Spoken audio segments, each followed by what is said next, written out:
आम वाली चुड़ैल।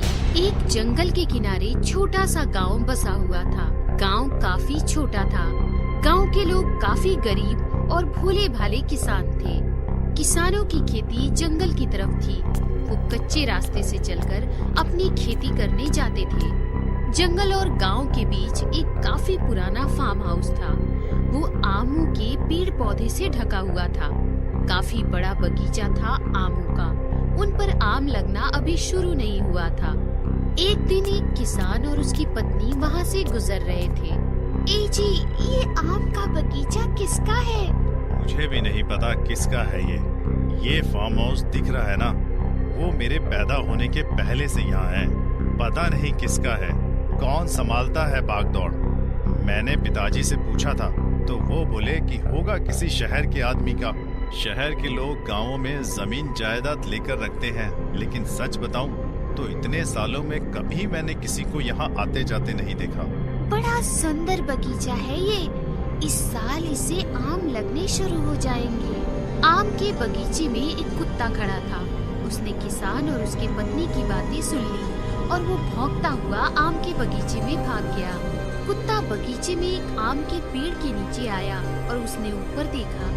आम के उस पेड़ पर एक काफी बूढ़ी भयानक चुड़ैल बैठी थी।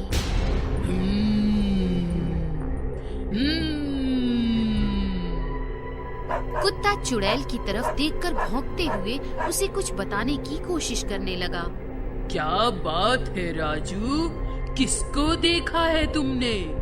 अच्छा, तो कोई मेरे आम के बगीचे की तरफ देखकर बातें कर रहा था।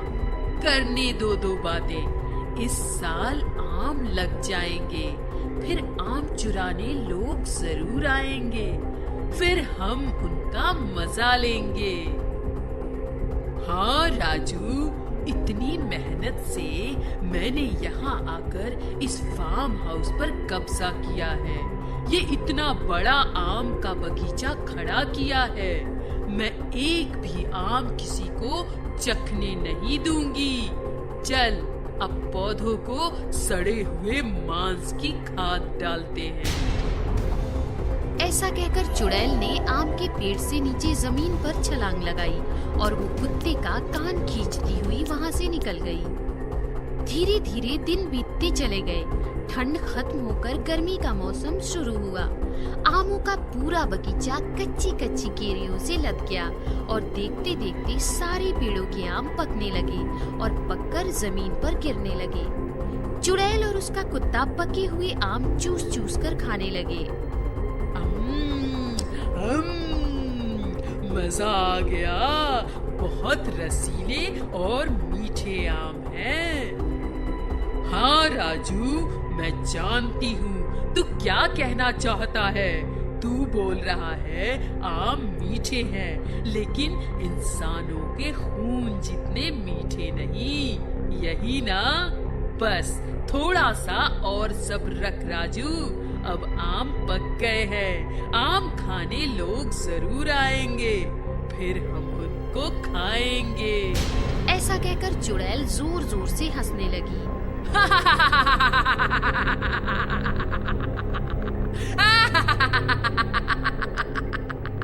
और वही हुआ जो चुड़ैल चाहती थी।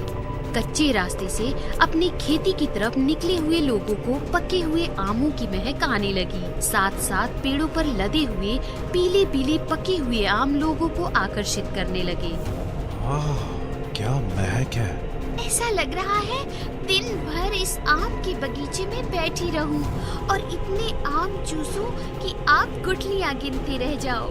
पागल हो गई हो क्या? ये हमारा बगीचा नहीं है। हमें इसके आम खाने का कोई अधिकार नहीं। लेकिन किसान की पत्नी आमों को देखकर इतना पागल हो गई थी कि वो बिना कुछ सोचे समझे आम के बगीचे में भागने लगी। अरे रुको निर्मला!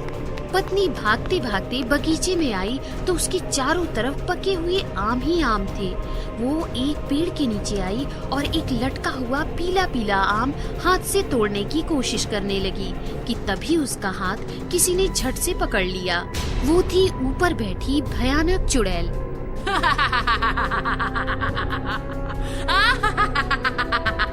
बचाओ, बचाओ, छोड़ो मेरा हाथ।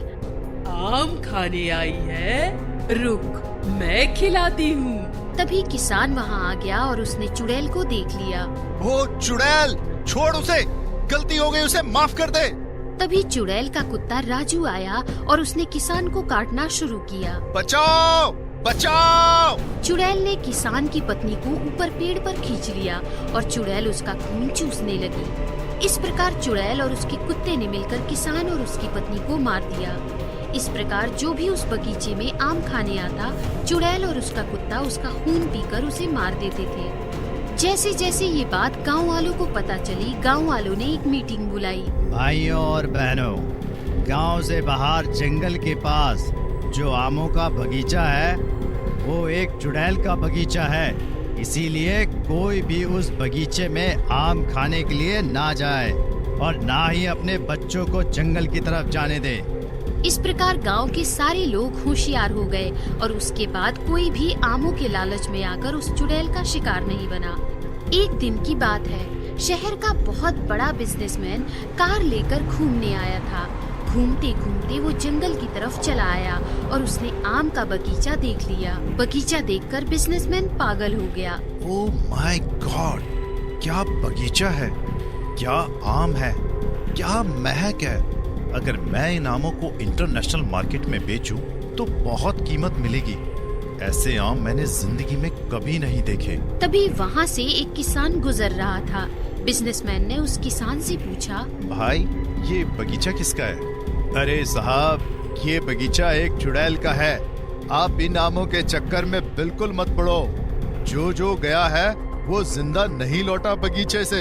ऐसा कहकर किसान वहाँ से निकल गया। बगीचा चुड़ैल का हो या किसी चाचा चौधरी का, ये बगीचा तो मैं लेकर ही रहूंगा। बिजनेसमैन वहाँ से निकल गया और दूसरे दिन वो अपने साथ कार में एक तांत्रिक को बिठा कर ले आया। तांत्रिक और बिजनेसमैन कार से उतरकर बगीचे में जाने लगे। जय शिव शंभू! तांत्रिक भस्म और मंत्र छोड़ता हुआ आगे बढ़ रहा था। तभी अचानक उसके सामने पेड़ से चुड़ैल आकर कूद पड़ी।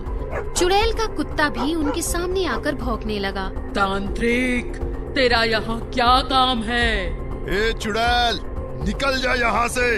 ये आम का बगीचा इस सेठ को चाहिए। तुम दोनों निकलो, ये बगीचा मेरा है। ठीक है, जैसी तेरी मर्जी। तभी चुड़ैल का कुत्ता बिजनेसमैन को काटने लगा। तांत्रिक ने झट से कुत्ते पर भस्म फेंका। जय शिव शंभू! देखते देखते कुत्ता जलने लगा। चुड़ैल कुत्ते की तरफ देखकर चिल्लाने लगी, राजू, राजू! और देखते ही देखते चुड़ैल भी जलने लगी और कुत्ते के साथ वो भी जलकर भस्म हो गई। आपने भस्म कुत्ते पर छोड़ा तो चुड़ैल भी खत्म हो गई, ऐसे कैसे? चुड़ैल ने अपनी जान इस कुत्ते में कैद करके रखी थी ताकि मुश्किल से मुश्किल घड़ी में भी वो बच जाए। हमने कुत्ते को ही मार दिया तो फिर चुड़ैल भी खत्म। अब ये बगीचा आपका ही है। इस प्रकार होशियार बिजनेसमैन ने वो बगीचा चुड़ैल के चुंगल से छुड़ा लिया और हमेशा हमेशा के लिए हथिया लिया।